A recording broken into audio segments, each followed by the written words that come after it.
Hey everybody, it's Steven at Gutter Pop Comics in Buffalo, New York. It is about 9 o'clock on Tuesday night, September 7th, 2021. The night before what we refer to as New Comic Book Day.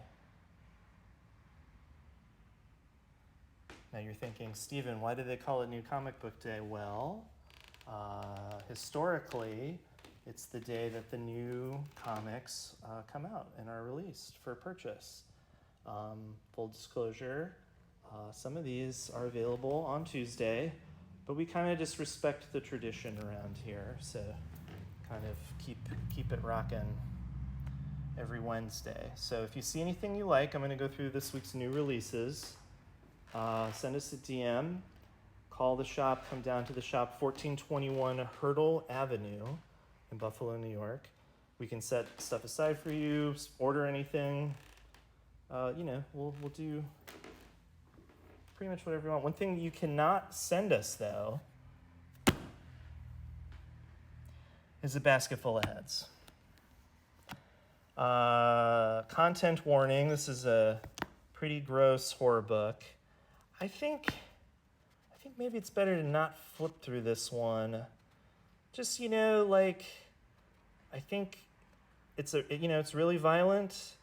There are some, I don't even want to give away what's literal or what's, is it a figurative basket full of heads? I mean, I was hoping to just flip to, I know that there's like a character in a Black Flag t-shirt. And I just don't want to, I don't want to do it. I keep flipping to the same image. But I thought that was pretty cool. I just saw the movie Candyman, and there's a character with a, I don't even know if that counts as a character, but there was a person in the movie wearing a Naked Raygun t-shirt. And I just, to my horror heads out there, some punk rock, crossover. So anytime there's a new Jason book, that is a time for celebration. So this is about this is something to do with Hemingway, and so I don't know. I haven't read this, but if you're new to Jason, the cartoonist Jason, man, great comics, very always surprising, funny. Insightful, dark, usually very bleak outlook. I believe he's Swedish, Norwegian. Jeez, I claim some Norwegian heritage, and I believe I have that lineage to thank for my irritable, dry skin. But I am predisposed for the winter months, maybe. But I don't really believe in any of that stuff. I'm just kind of trying to be funny. Not Away Volume 2. I've been waiting for this book for many, many moons.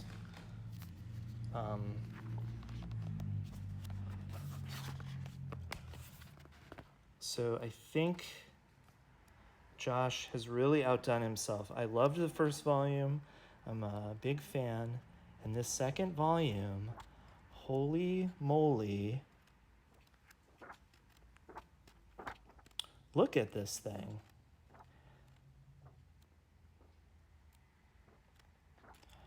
This is somebody who clearly really cares deeply about making very good comic books. So thank you, Josh Cotter. Thank you, Fantagraphic Books. I'm gonna reread the first one. We have it somewhere on those shelves, and I'm gonna reread it and read this and get back to everyone because holy moly. Cosmic Ghost Ritter, Baby Thanos, I don't know, $125 in shrinky wrap. I can't open it to show it off, but pretty cool. Malika, Warrior Queen. These are really good fantasy comics.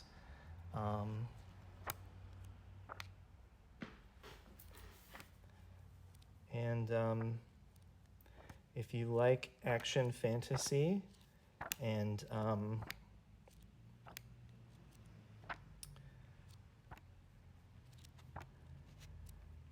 I will say I think that this series makes good on sort of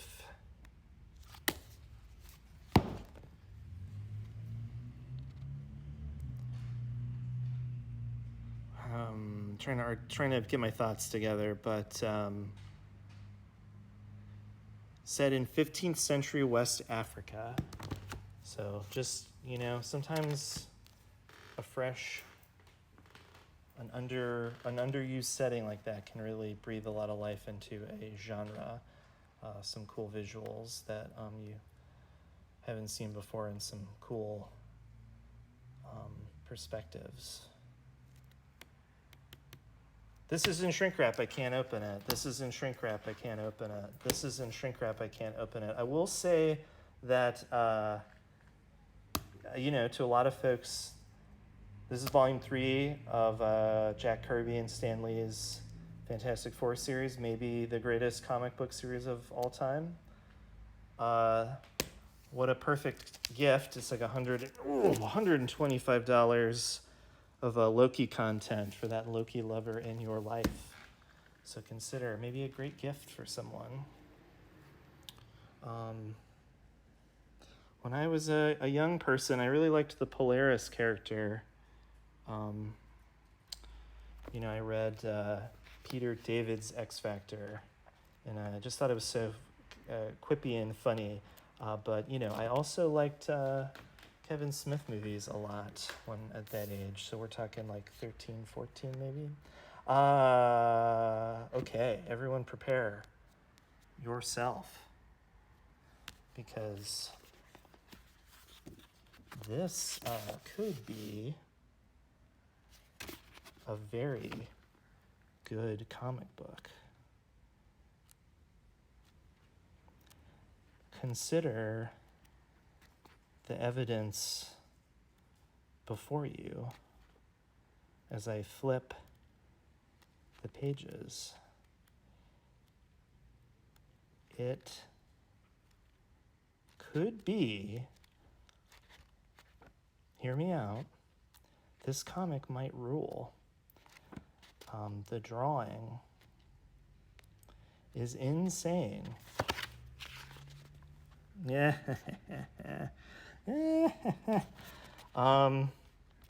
Chinese underground cartoonist Zoma, I don't know. Shameful attempt at pronunciation, but holy shit. I don't, yeah, wow. Top of the pile for me. Just looks incredible. What?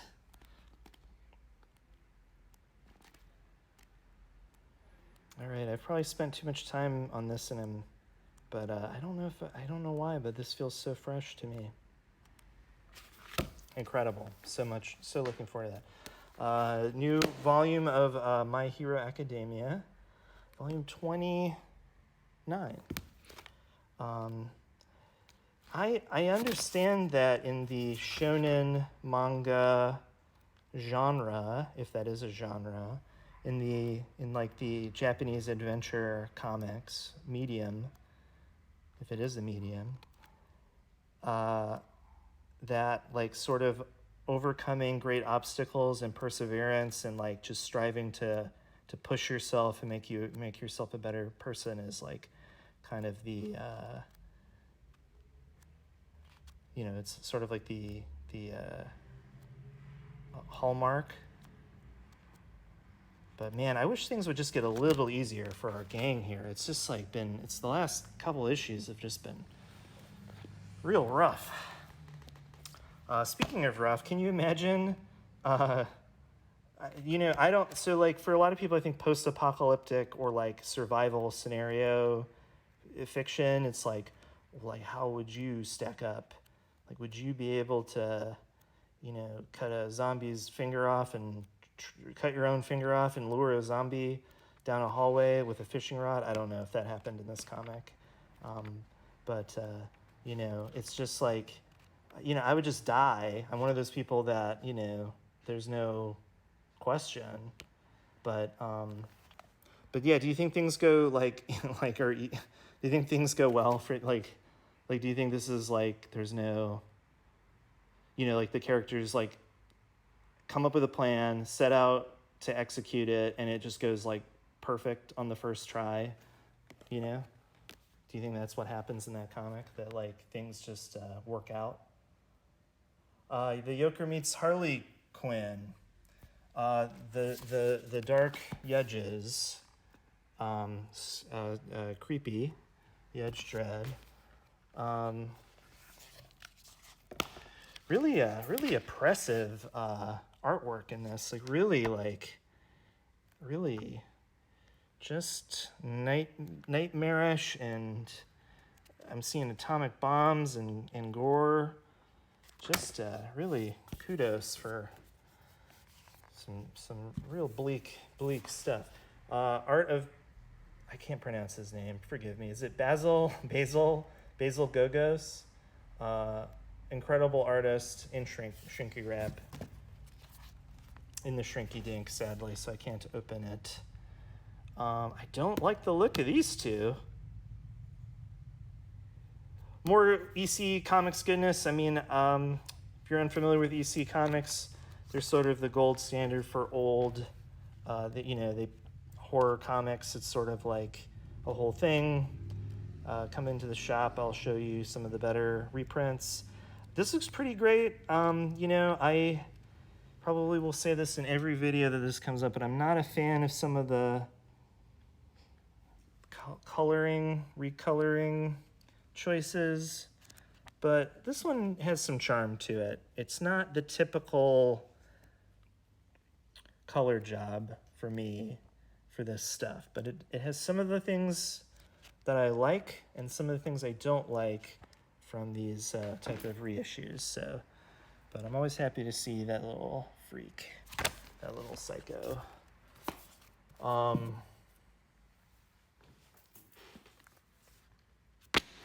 There is a rock group called All Time Low, and they are featured in this comic. If you are a fan of the group All Time Low, have I got a comic book for you?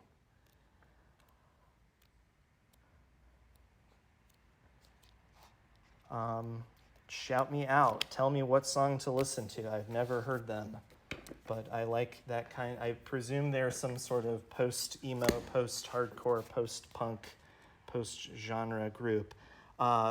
Secretly, not so secretly, maybe I'm a huge Cypress Hill fan. I love the first four Cypress Hill records. And I love the production by DJ Muggs, especially on the third album, Temple of Boom, which is some of my favorite 90s hip-hop production of all time. So I've just got a couple minutes left. I was out of town this last week, and so I did not get a chance to look at anything. So I'm way behind on everything. And if you are patiently waiting on me to get back to you, or waiting on an order, feel free to send me a message and I will look into it. Shout out Bailey, who mentioned that this is at the top of the read pile for good boy Bailey, who works here. And I'm way behind on that series, but I've heard it's super good. So I'm going pretty fast. I got a minute on the clock. Less than a minute, but there's not very many comics out this week, so that's cool. Mama, very good. I'm gonna read that.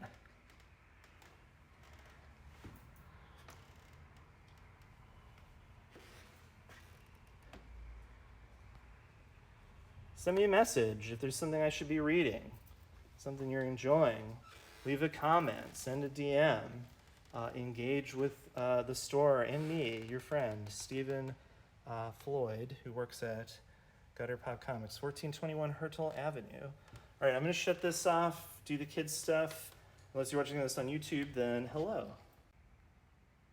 Hello. Another seamless transition if you're on YouTube.com. This is Stephen Floyd at Gutter Pop Comics in Buffalo, New York.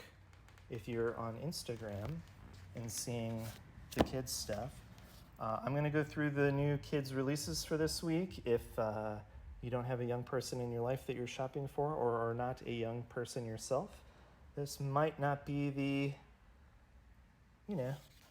section for you, but yeah, I'm going to get into it. So I was listening to Maddie Myers, the editor at video game website Polygon.com. She's also a really awesome musician that I like. But I was listening to her talk about the Superhero Girls video game and how it occupied a really girly space in kind of action adventure games. And I think that really works for the cartoon and the comics too, of if you're a young person who loves action adventure superhero stuff but kind of just into that kind of a more girly energy, it's definitely it's tailor-made for that. And so that's really cool. When we talk about comics are for everyone, this is there's a certain type of person who needs kind of this just just needs their media and their stories to be a little more femme, a little more girly, and I think that's really cool. So it made me appreciate that comic and series even more than I did. So shout out Maddie Myers. These are cool. These are old Marvel reprints of old classic comics, cheaply produced, I suppose, for a younger audience. Only $16. Gets you tons of comic books. Pretty cool.